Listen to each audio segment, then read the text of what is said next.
Again, if you are able to get your biggest and wildest dream and you still feel empty, maybe take time out to, do a retreat. No? When I say retreat, it's really stepping back away from your busy life to now honoring what's really going on for you. It's special, this Expo U, because for the very first time in a huge crowd, I'm gonna do healing an inner child process, structured learning, wherein we're gonna dig deep of ano yung mga iba't ibang pattern na nangyayari sa ating buhay na hanggang ngayon, matalino ka naman, masipag ka naman, ginagawan mo ng paraan, pero bumabalik pa rin.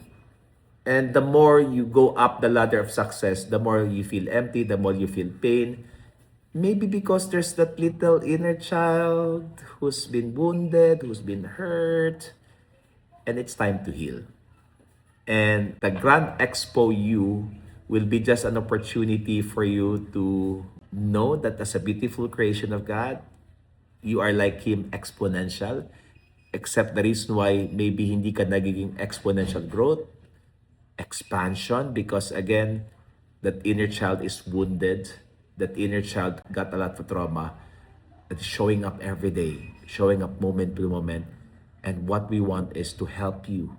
And again, nakakalungkot lang that again, in honor of, again, people who are no longer here because they chose to go on a road of the ultimate resistance in life, which is, again, taking away their life, is simply because the inner child that has been longing and wanting for that love and connection, hindi napansin.